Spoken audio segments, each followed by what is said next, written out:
Hello friends, ਅਸੀਂ PTET ਦਾ question paper discuss ਕਰਾਂਗੇ। Set ਕਿਊ language Punjabi. ਠੀਕ ਹੈ ਜੀ। 31 ਕੁਐਸਚਨ ਦੇਖੋ। ਰਹਿਮਤ ਖੁਸ਼ ਹੈ ਕਿਉਂਕਿ ਉਹ ਜਮਾਤ ਵਿੱਚ ਪਹਿਲੇ ਨੰਬਰ ਤੇ ਆਇਆ ਹੈ। ਇਸ ਵਾਕ ਦੀ ਕਿਸਮ ਪਛਾਣੋ। ਕਿਸਮ ਕਿਹੜੀ ਆ? ਕਈਆਂ ਨੂੰ ਭੁਲੇਖਾ ਲੱਗਦਾ ਸੰਯੁਕਤ ਜਾਂ ਮਿਸ਼ਰਤ। ਇਹ ਮਿਸ਼ਰਤ ਆ। ਠੀਕ ਹੈ, ਇਹ ਮਿਸ਼ਰਤ ਵਾਕ ਕਿਉਂਕਿ ਕਿਉਂਕਿ ਲੱਗਾ ਹੋਇਆ ਵਿੱਚ। ਆਪਸ਼ਨ ਹੋਏਗਾ ਬੀ, ਮਿਸ਼ਰਤ ਵਾਕ। ਅਗਲਾ ਸਹੀ ਮਿਲਾਨ ਕਰੋ। ਫੌਜਗੀ ਆ ਫੌਜ ਇਕੱਠਵਾਚਕ ਆ, ਸਤਲੁਜ ਖਾਸ ਨਾਮ ਆ, ਦਿਆਲੂ ਗੁਣਵਾਚਕ ਆ ਤੇ ਸ਼ਾਬਾ ਜਿਹੜਾ ਵਾ ਪ੍ਰਸ਼ੰਸਾਵਾਚਕ ਆ। ਠੀਕ ਹੈ, ਇਹਦਾ ਆਨਸਰ ਹੋਏਗਾ ਬੀ ਆਪਸ਼ਨ। ਅਗਲਾ ਤ ਵਰਗ ਕਿਹੜੇ ਵਿਅੰਜਨ ਹਨ? ਤ ਵਰਗ ਜਿਹੜੇ ਦੰਤੀ ਵਿਅੰਜਨ ਆ। ਠੀਕ ਹੈ, ਤ ਵਰਗ ਜਿਹੜੇ ਦੰਤੀ ਵਿਅੰਜਨ ਆ। ਦੇਖੋ ਆ ਊੜਾ ਲਿਖਿਆ ਹੋਇਆ ਵਾ।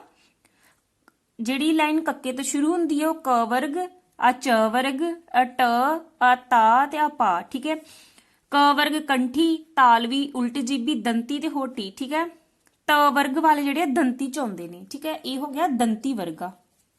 ਆਪਸ਼ਨ ਹੋਏਗਾ ਏ। ਠੀਕ ਹੈ, ਅਗਲਾ ਕੁਐਸਚਨ ਗੁਰਮੁਖੀ ਲਿਪੀ ਦੀ ਵਰਣਮਾਲਾ ਵਿਚਲੇ ਸਵਰ ਕਿਹੜੇ ਹਨ? ਸਵਰਾ ਊੜਾ ਐੜਾ ਈੜੀ। ਸੀ ਆਪਸ਼ਨ। ਅਗਲਾ ਜਦੋਂ ਇੱਕ ਭਾਸ਼ਾ ਵਿੱਚ ਕਿਸੇ ਹੋਰ ਭਾਸ਼ਾ ਦੇ ਸ਼ਬਦਾਂ ਨੂੰ ਹੂਬਹੂ ਰੂਪ ਵਿੱਚ ਸ਼ਾਮਲ ਕਰ ਲਿਆ ਜਾਂਦਾ ਹੈ ਤਾਂ ਉਹਨਾਂ ਸ਼ਬਦਾਂ ਨੂੰ ਕੀ ਕਹਿੰਦੇ ਹਨ? ਤਤਸਮ ਸ਼ਬਦ। ਠੀਕ ਹੈ, ਬੀ ਆਪਸ਼ਨ। ਪੰਜਾਬੀ ਭਾਸ਼ਾ ਦੀਆਂ ਵਿਅੰਜਨ ਧੁਨੀਆਂ ਵਿੱਚ ਕਾਂਬਵਾ ਵਿਅੰਜਨ ਕਿਹੜਾ ਹੈ? ਕਾਂਬਵਾ ਵਿਅੰਜਨ ਜਿਹੜਾ ਵਾ ਰਾਰਾ ਵਾ। ਏ ਆਪਸ਼ਨ ਆ।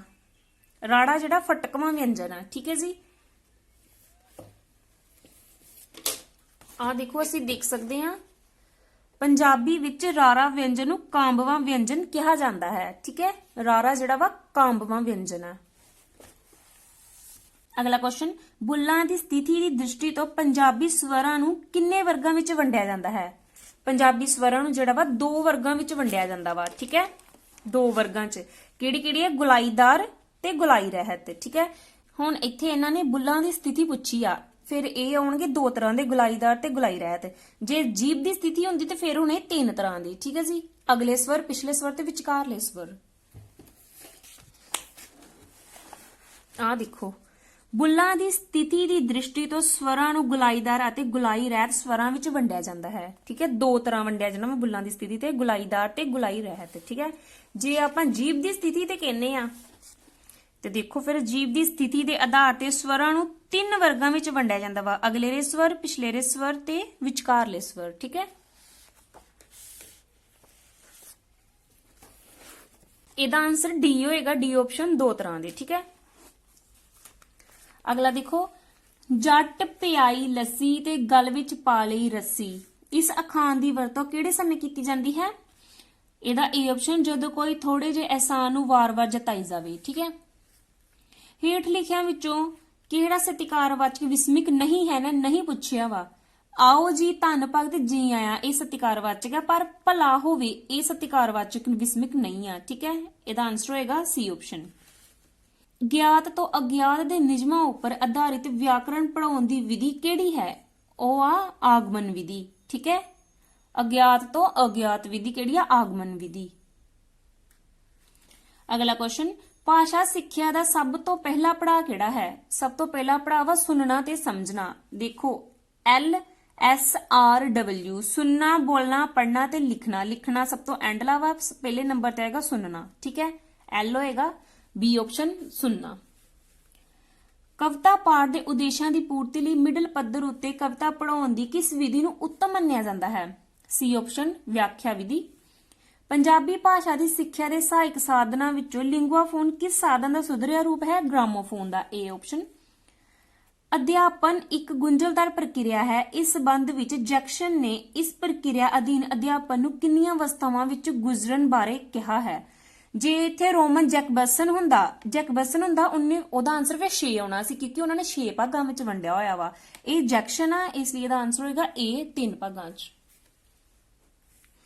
ਅਗਲਾ ਕੁਐਸਚਨ ਵਿਦਿਆਰਥੀਆਂ ਦੀਆਂ ਭਾਸ਼ਾ ਸੰਬੰਧੀ ਤਰੁੱਟੀਆਂ ਨੂੰ ਦੂਰ ਕਰਨ ਲਈ ਆਮ ਤੌਰ ਤੇ ਕਿਹੜੀ ਵਿਧੀ ਦੀ ਵਰਤੋਂ ਕੀਤੀ ਜਾਂਦੀ ਹੈ? ਉਪਰੋਕਤ ਸਾਰੇ। ਵਿਅਕਤੀਗਤ ਉਪਚਾਰ ਵਿਧੀ ਵੀ ਹੋ ਸਕਦੀ ਹੈ, ਸਮੂਹਿਕ ਉਪਚਾਰ ਵਿਧੀ ਵੀ ਹੋ ਸਕਦੀ ਹੈ ਤੇ ਗੁੱਟ ਉਪਚਾਰ ਵਿਧੀ ਵੀ ਹੋ ਸਕਦੀ ਹੈ। ਠੀਕ ਹੈ, ਇਸ ਲਈ ਆਨਸਰ ਹੋਏਗਾ ਡੀ, ਉਪਰੋਕਤ ਸਾਰੇ।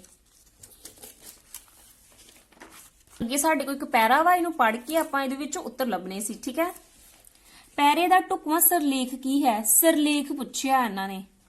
ਇਹ ਆਏਗਾ ਕਵਿਤਾ ਦਾ ਦਾਇਰਾ। ਪੈਰੇ ਵਿੱਚ ਵਰਤਿਆ ਗਿਆ ਸ਼ਬਦ ਦੀਰਘ ਡੈਸ਼ ਹੈ ਤਤਸਮ, ਠੀਕ ਹੈ। ਸਾਰ ਅਤੇ ਪਾਰ ਤੋਂ ਕੀ ਭਾਵ ਹੈ? ਇਹਦਾ ਅਪੂਰਨ ਗਿਆਨ ਲੱਗਦਾ ਵਾ। ਦੇਖੋ A ਜਾਂ C ਚ ਕੋਈ ਇੱਕ ਹੋ ਸਕਦਾ ਵਾ, ਅਪੂਰਨ ਗਿਆਨ ਜਾਂ ਪੂਰਨ ਗਿਆਨ, ਠੀਕ ਹੈ। ਵੈਨ ਸ਼ਬਦ ਕਿਸ ਅਵਸਥਾ ਨਾਲ ਸੰਬੰਧਿਤ ਹੈ? ਇਹ ਹੈ ਦੁਖਾਂਤਕ, ਠੀਕ ਹੈ। D option. ਉਪਰੋਕਤ ਪੈਰੇ ਵਿੱਚ ਆਏ ਸ਼ਬਦ ਕਸਕ ਦਾ ਅਰਥ ਕੀ ਹੈ? ਕਸਕ ਦਾ ਅਰਥ ਹੁੰਦਾ ਵਾ ਚੋਬ, ਏ ਆਪਸ਼ਨ। ਹੇਠ ਲਿਖਿਆਂ ਵਿੱਚੋਂ ਕਿਹੜਾ ਸ਼ਬਦ ਉਰਦੂ ਭਾਸ਼ਾ ਦਾ ਨਹੀਂ ਹੈ? ਇਹ ਆ ਟਾਰਾ, ਡੀ ਆਪਸ਼ਨ। ਝਲਾਰ ਕੀ ਹੈ? ਧਰਤੀ ਵਿੱਚੋਂ ਪਾਣੀ ਕੱਢਣ ਦਾ ਸਾਧਨ, ਠੀਕ ਹੈ, ਬੀ ਆਪਸ਼ਨ। ਉਪਰੋਕਤ ਪੈਰਾ ਕਿਸ ਪੁਸਤਕ ਵਿੱਚੋਂ ਲਿਆ ਗਿਆ ਹੈ? ਇਹਦੇ ਵਿੱਚ ਡਾਊਟ ਆ, ਇੰਨਾ ਏ ਜਾਂ ਬੀ ਚ ਕੋਈ ਇੱਕ ਹੋ ਸਕਦਾ ਹੈ, ਠੀਕ ਹੈ ਜੀ। ਇਹ ਸਾਡੇ ਕੋਲ ਗੁਰਬਾਣੀ ਦੀਆਂ ਪੰਕਤੀਆਂ ਮੈਂ ਪੜ੍ਹ ਕੇ ਆਪਾਂ ਇਹਦੇ ਵਿੱਚੋਂ ਉੱਤਰ ਲੱਭਣੇ ਨੇ, ਠੀਕ ਹੈ। ਭਉ ਸ਼ਬਦ ਤੋਂ ਕੀ ਭਾਵ ਹੈ? ਇਹਦਾ ਹੋਣਾ ਡਰ। ਜੇ ਭਾਉ ਹੁੰਦਾ ਉਹ ਹੁੰਦਾ ਵਾ ਪਿਆਰ, ਠੀਕ ਹੈ। ਇਹ ਭਉ ਆ, ਇਹ ਡਰ ਵਾ, ਠੀਕ ਹੈ। ਹੇਠ ਲਿਖਿਆਂ ਵਿੱਚੋਂ ਕਿਹੜਾ ਸ਼ਬਦ ਭਾਵਵਾਚਕ ਨਹੀਂ ਹੈ? ਭਾਵਵਾਚਕ ਨਹੀਂ ਪੁੱਛਿਆ ਇਹਨਾਂ ਨੇ, ਬੀ ਆਏਗਾ ਖਲਾ, ਠੀਕ ਹੈ।